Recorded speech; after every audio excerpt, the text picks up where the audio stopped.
रविवार को अगर लोटा भरकर शिव को समर्पित करा जाता है तो घर में तेज लक्ष्मी प्राप्त होती है। शिव पंचायत के दो देव ऐसे हैं जिनको रोज जल चढ़ाया जाता है, एक सूर्य नारायण और दूसरे मेरे देवाधिदेव महादेव।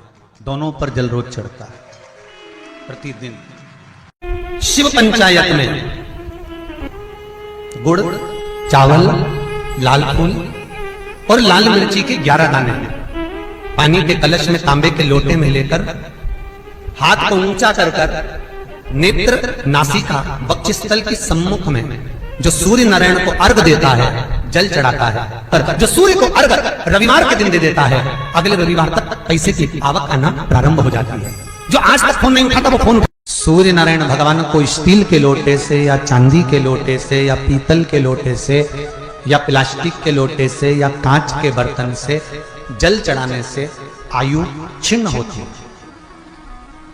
क्या समाप्त होती है? आयु। और सूर्य नारायण भगवान को अगर तांबे के लोटे से जल दिया जाता है तो आयु की वृद्धि होती है। और दिन भर में अगर कोई काम अटकने वाला है तो वो काम का रास्ता खुल जाता है और शरीर की बीमारी समाप्त हो जाती है। शरीर की बीमारी समाप्त हो जाती है। या फिर कहीं रुपया पैसा अटक गया हो, नहीं निकल रहा हो, किसी व्यक्ति से कोई काम करवाना है, वो काम नहीं कर रहा, कोई फाइल आगे नहीं बढ़ रही है, कोई कार्य अटक रहा है, तो एक जल के पात्र में जल भरकर 5 बेलपत्री शिव जी को समर्पित कर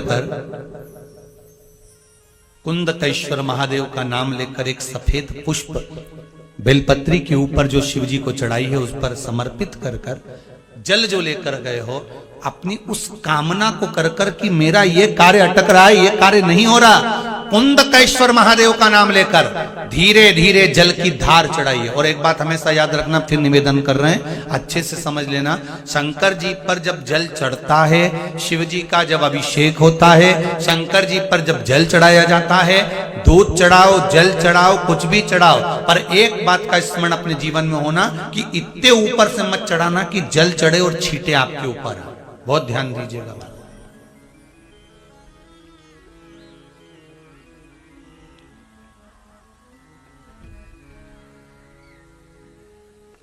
यहां तक वर्णन करा गया है कि शंकर जी का जल चढ़ा हुआ जहां से बहकर जाता है ना, उसको लांगा तक नहीं जाता। यहां लांगते हैं क्या? नहीं ना। परिक्रमा भी करेंगे तो वहीं से लौट कर वापस इधर जाएंगे। शिव जी का जहां से जल बहकर जा रहा हो, चढ़ा हुआ जल जहां से बहकर जा रहा हो, उसको लांगा तक नहीं जाता। और कई लोग बड़े बड़े आनंद में शंकर जी पे इतनी ऊपर से जल चढ़ाएंगे तो वो छींटे पूरे अपने ऊपर आना चाहिए, शरीर पर आना चाहिए। नहीं नहीं, उसका दोष है हमारा, उसका दोष है।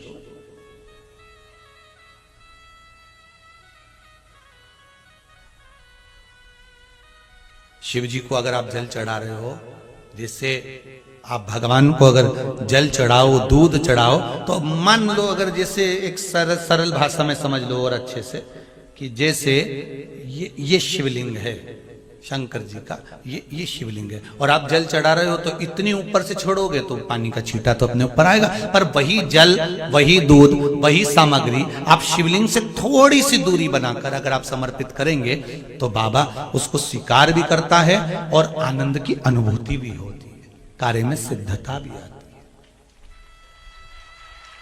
कार्य में उसकी सिद्धता भी। अब तुम तो ऊपर से छोड़ रहे हो जिससे वो पानी तुम्हारे ऊपर ही आए, तो वो एक अलग प्रसंग है, वो एक अलग विषय।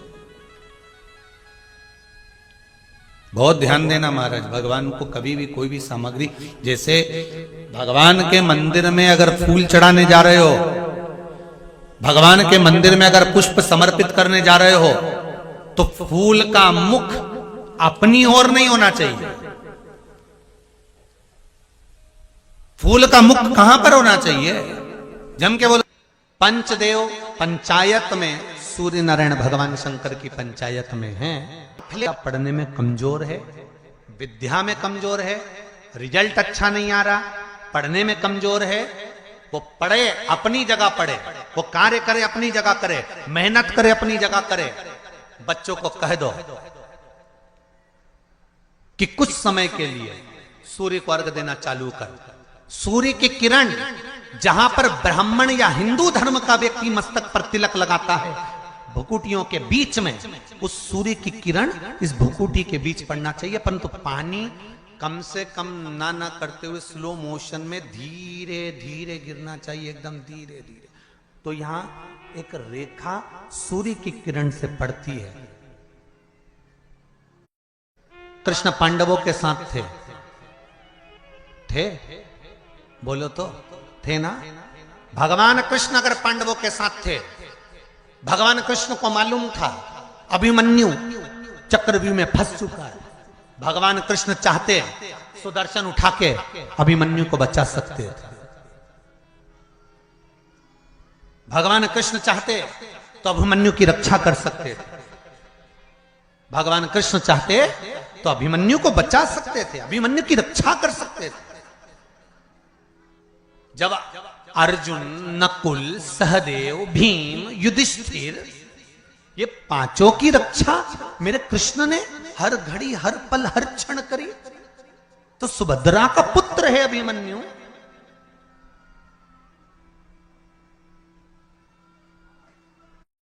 तो फिर अभिमन्यु की रक्षा क्यों नहीं करी? क्या भगवान कृष्ण को नहीं मालूम था कि ये मरने वाला है? क्या भगवान कृष्ण को नहीं ज्ञात था कि ये मरने वाला है? उसकी कथा है ये। चंद्रदेव ने कह दिया था मैं मेरे बेटे को नहीं भेजूंगा। वर्चा को मालूम पड़ा,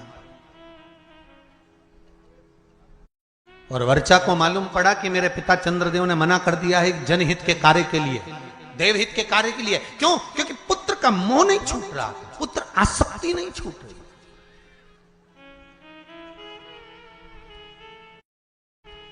कई लोग आपसे पूछेंगे पूर्व समय में अभिमन्यु कौन था जिसकी रक्षा मेरे कृष्ण ने नहीं करी?